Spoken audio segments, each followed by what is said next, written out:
Morning IPO லங்கோ news paper படிச்சுட்டு இருக்கும்போது leaf India IPO advertisement பார்த்தாரு. அந்த ஐபிஓ பற்றி யோசிச்சுட்டு இருக்கும்போது ஒரு ஃப்ரெண்டு சேவிங் செல்வம் வந்தார். அவரை வெல்கம் பண்ணி வீட்டுக்கு கூப்பிட்டு போயிட்டு இந்த ஐபிஓ பற்றி பேசிகிட்டு இருந்தாங்க. ஸோ செல்வத்துக்கிட்ட சொல்லும்போது செல்வமும் ரொம்ப இன்ட்ரெஸ்டடாக இருந்தார். ஸோ இந்த கம்பெனியில் இன்வெஸ்ட் பண்ணுறதுக்கு முன்னாடி அதோட பிஸ்னஸ் என்னென்னு பார்க்கலாம் அப்படின்னு சொன்னாங்க. வாங்க பிஸ்னஸ் பார்ப்போம். லீப் இந்தியா பார்த்திங்கன்னா 2013 இன்கார்பரேட் பண்ணாங்க. E-commerce, FMCG, automotive companies, consumer durable industries இவங்களுக்குலாம் அவங்க ப்ராடக்ட் செல் பண்ணுறாங்க. என்ன ப்ராடக்ட்ஸ்னு பார்த்தீங்கன்னா பேலட்ஸ்ன்னு சொல்கிற அந்த ஸ்டோரேஜ் பண்ணுற திங்ஸ் அவங்க லீஸ்க்கும் கொடுக்குறாங்க. அதே மாதிரி இந்த மாதிரி கிரேட்ஸ், ரீயூசபிள் கண்டெய்னர்ஸ் இதெல்லாம் கொடுத்துட்ருக்காங்க. இந்த யூட்டிலிட்டி பாக்ஸ் இந்த மாதிரி ப்ராடக்ட்ஸும் செல் பண்ணுறாங்க. அதுவும் இல்லாமல் நிறைய சர்வீசஸ் ஆஃபர் பண்ணுறாங்க. அதில் பார்த்திங்கன்னா fork lift rental, electronic data interchange, asset management, collaborative transportation, repair maintenance, அந்த ஃபோர்க் லிஃப்டோட ரிப்பேர் மெயின்டெனன்ஸ், இன்வென்ட்ரி மேனேஜ்மெண்ட் பண்ணி கொடுத்துட்ருக்காங்க. ஸோ அவங்க கிட்ட ஒரு wide range of fork lift இருக்குது. 1.5 டன்லேருந்து கிட்டத்தட்ட 10 டன் வரைக்கும் ஃபோக் லிஃப்ட் அவங்க லீஸ் கொடுத்துட்ருக்காங்க, ரெண்டல் கொடுத்துட்ருக்காங்க. அவங்களோட கிளைண்ட்ஸ் பார்த்தீங்கன்னா Coca-Cola, Pepsi, Amazon, Amul, Nestle, LG, Exide இந்த மாதிரி 10,000 டச் பாயிண்ட்ஸில் 1000+ கஸ்டமர்ஸ்க்கு அவங்க சர்வீஸ் பண்ணிட்டு இருக்காங்க. அவங்க ப்ராடக்ட்ஸ் கொடுத்துட்ருக்காங்க. இந்த பிஸ்னஸோட பிக்கஸ்ட் அட்வான்டேஜே கிட்டத்தட்ட இந்தியாவில் 90% ஆஃப் த பேலட் பிஸ்னஸ் இவங்க தான் பண்ணிட்டு இருக்காங்க. இந்த பிஸ்னஸில் இவங்க தான் ஒரு மோனோபோலியும் கூட. இந்த ஐபிஓ எப்போ ஸ்டார்ட் ஆகுதுன்னு பார்த்தீங்கன்னா 7th ஆகஸ்ட்டில் ஸ்டார்ட் ஆகி 11th ஆகஸ்ட் வரைக்கும் இருக்குது. லிஸ்டிங் டேட் பார்த்தீங்கன்னா 14th ஆகஸ்ட். இந்த ஐபிஓட ஃபேஸ் வேல்யூ பார்த்தீங்கன்னா ₹1. ப்ரைஸ் பேண்ட் பார்த்தீங்கன்னா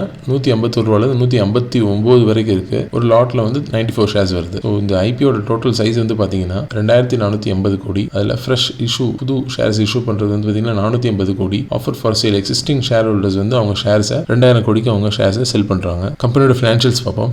கம்பெனியோட அசெட்ஸ் பார்த்தீங்கன்னா 2024 1400 கோடியாக இருந்தது. அதுவே 2026 2400 கோடியாக இன்க்ரீஸ் ஆயிருக்கு. அதே மாதிரி இன்கமும் பார்த்தீங்கன்னா 2024 371 கோடியிலிருந்து 2026 747 கோடியாக இருக்குது. கிட்டத்தட்ட 2 மடங்கு இன்க்ரீஸ் ஆயிருக்கு. ப்ராஃபிட் ஆஃப்டர் டேக்ஸுமே பார்த்தீங்கன்னா 37 கோடியிலிருந்து 62 கோடியாக இருக்குது. இந்த ப்ராஃபிட் ஆஃப்டர் டேக்ஸ் எவ்வளோ ப்ராஃபிட் மார்ஜின் பார்த்தீங்கன்னா 8.34% இருக்குது. ஸோ இந்த வருஷத்தோட இபிஎஸ் பார்த்தீங்கன்னா 1.5. கம்பெனியோட நெட்வொர்த்துமே பார்த்தீங்கன்னா 714 கோடியிலிருந்து கிட்டத்தட்ட 1000 கோடியாக இருக்குது 2 இயர்ஸில். முக்கியமான விஷயம் நம்ம நோட் பண்ண வேண்டியது பார்த்தீங்கன்னா கம்பெனியோட போரோயிங்ஸ் கடனுமே கிட்டத்தட்ட 2 மடங்கு ஆயிருக்கு. 513 கோடியிலிருந்து கிட்டத்தட்ட 1017 கோடி ஆயிருக்கு. இதுலேருந்து நம்ம டிப்ட் அண்ட் ஈக்விட்டி ரேஷியோ கிட்டத்தட்ட 1.01 இருக்குது.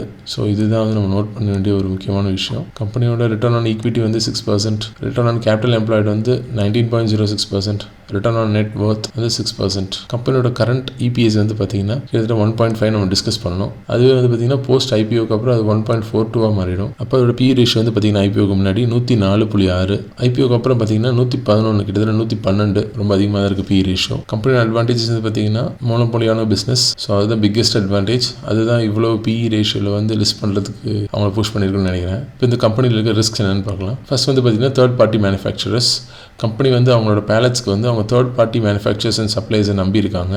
ஸோ அவங்க அதில் சப்ளை பண்ணுறதுலையும் அவங்க காஸ்ட்லேயும் ஏதோ கொஞ்சம் இன்க்ரீஸ் ஆனாலுமே இவங்களோட மார்ஜின்ஸ் ரொம்ப அடிப்படும். அல்லது அவங்களோட தேர்ட் பார்ட்டி மேனுஃபேக்சரர்ஸே அவங்களே ஒரு காம்படிட்டர் ஆனாலும் இவங்களோட மார்ஜின்ஸ் அண்ட் ரெவன்யூ கம்மியாகும். ஆல்ரெடி சொன்ன மாதிரி பேலட் பிஸ்னஸில் மட்டும் கிட்டத்தட்ட 90% மார்க்கெட் ஷேர் இவங்க வச்சிருக்காங்க. சப்போஸ் நியூ காம்படிட்டர் உள்ளே வந்தாங்கன்னா அவங்களோட 90% மார்க்கெட் ஷேர் அடிபட வாய்ப்பு இருக்குது. கம்பெனி எந்த ஒரு பிஸ்னஸாக இருந்தாலும் கான்ட்ராக்டாக இருந்தாலும் அவங்களோட கஸ்டமர்ஸ் கூட லாங் டேர்ம் கான்ட்ராக்ட்ஸ் வச்சுக்கணும்னு ஆசைப்படுறாங்க. ஸோ அந்த மாதிரி லாங் டேர்ம் கான்ட்ராக்ட்ஸ் ரெனியூ ஆகலைன்னா அவங்களோட ரெவன்யூஸ் அடிபடுன்னு சொல்கிறாங்க. இங்கே ஸ்க்ரீன்ஷாட் இருக்குது. அந்த ஸ்க்ரீன்ஷாட் பார்த்தீங்கன்னா நல்லா தெரியும். அவங்களோட டாப் 10 கஸ்டமர்ஸ்லேருந்து கிட்டத்தட்ட அவங்களுக்கு 26% அவங்களுக்கு ரெவன்யூ வந்துட்டுருக்கு. அந்த டாப் 10 கஸ்டமர்ஸ்லேருந்து 2024 144 கோடி வருமானம் வந்துட்டு இருந்துச்சு.